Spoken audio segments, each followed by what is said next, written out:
Hi, Courtney here today to talk to you about two questions that I'm constantly asking myself and how I use them to simplify my life and to save money. They don't always simplify my life, but if they have the added benefit of saving money or making money, then I look at that and how that will impact my life.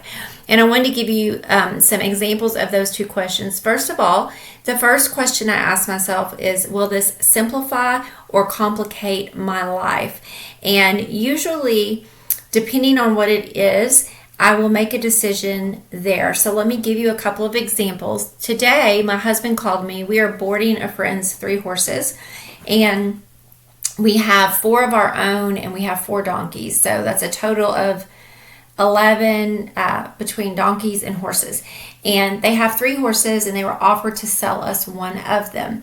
Now, we've been getting a small stipend for keeping them. We've been in exchange doing it very inexpensively compared to what it would cost. We've been boarding 3 of their horses for less than the cost of boarding one. But at the end of the day, as much as my husband loves horses, I know he's paused to think about it, but it would cost us so much more to keep more horses. Feed is expensive. They eat more feed. We purchased around $900 worth of hay. They paid for a third of that, but it's just a lot of money. It's been really dry this year, and I told him no. We have 2 old horses that you can't ride anymore. One you could put a child on, but we don't really ride her much. She's not that old. The other one's just too old. We have another horse that's a good riding horse, and then we have my husband. It's actually technically my horse, but it's the horse he rides. And so I consider them pets. People always ask me if I ride. I just consider the horses pets like dogs. I don't like the idea of selling and buying horses. Some people feel comfortable with that, but to me it's like having a dog, and I just personally don't. People who are in the horse business don't tend to see it like that. That doesn't mean they're not good to their horses, but they're more of a commodity than they are, they're not considered on pets. They're good for a job. So that would complicate our lives, so we said no. The next one today was my son. We were booking airline tickets for him to come home, and he looked at some and he called and gave me some, but I have learned that with Southwest, you have to go to their website. Even if you do Google Flights and it lets you pick Southwest, for some reason, when you go to the website and you look at the flexible calendar and the low fare calendar, you can get such a better rate. So he called me, and on the Google Flights, it showed that it was going to be around $539, which was about double the cost of flying last year. And Frontier and Southwest have direct flights from where we live to Denver. My son lives in Colorado. We live in Arkansas. And so I just said, you know what? When I get home, let me look at the Southwest calendar and see what I can find and book it with my credit card, because I'll get points that I can use later to travel. And so sure enough, I looked on that low fare calendar, and because he was flexible, we were able to save about $114, $407 versus $539. And it probably would have been more than $539 because we hadn't even gotten to the checkout where they had taxes yet. So that did complicate my life. That's used up about an hour and a half of my day that I was going to use for other things, but they weren't as important. But it saved me over $100, which when I work, and I'm about to quit working, I make that would be about 2 hours, a little more than 2 hours of my time. So it was definitely worth it. I look at savings as just like making money. So it was worth the complication. Another one that we had today was lunch. I decided to go ahead and cook a bigger lunch today that took a little bit more time. And I wanted a really healthy lunch. We've been traveling. It was worth it. I thought it would be enough for dinner as well. It ended up not working out, so I will be having to cook again this evening, and that will complicate my life. However, I'll cook something else that we can eat for lunch tomorrow, which will save us money on not eating out. I will be home tomorrow, so I can cook for myself, but the meal I ended up making at lunch didn't turn out very good, so I didn't want my husband to have to take it for lunch. So it's always thinking about, is this going to complicate or simplify? And if it's going to simplify, yay, do it. But if it's going to complicate, is there a reason I would complicate my life to do that? The last example I'll give of that I'm in a bunch of groups for financial independence.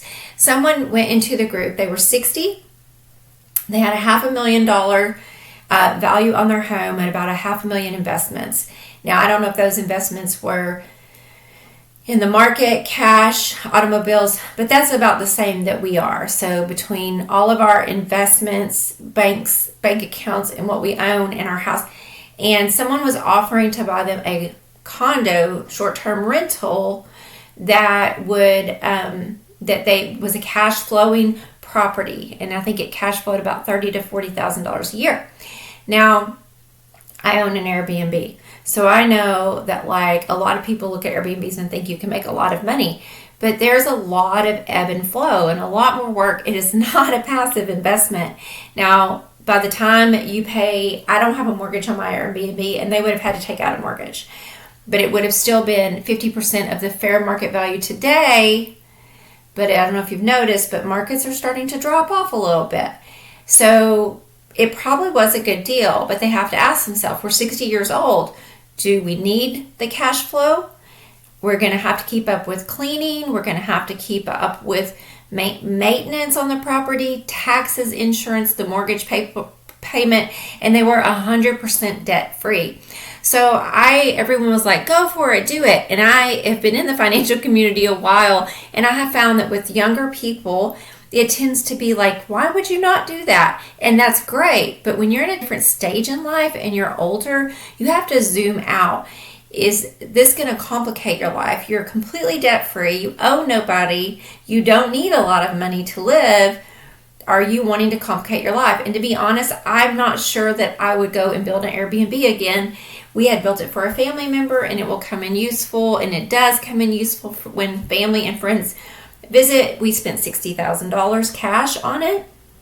I don't know that it was worth it. We make about $500 to $600 a month, but there's also always some repairs that have to happen. Like we have every year, we've had a big air conditioner repair that runs us $500.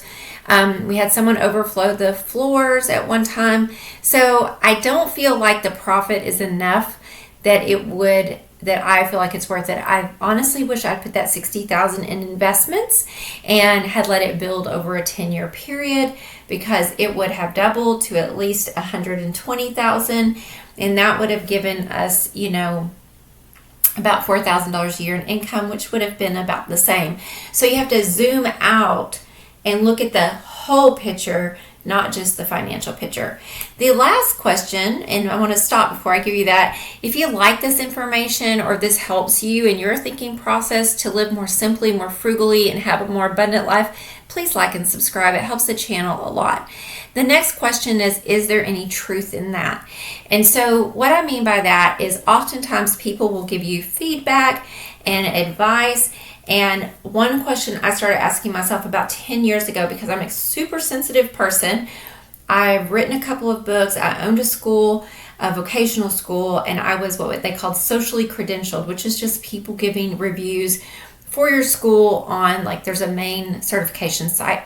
And you can have one bad review. You can have all 5 stars being the most, and get one bad review and be pulled down in certain circumstances, depending on how many reviews you have, to like a 3.5 or a 4.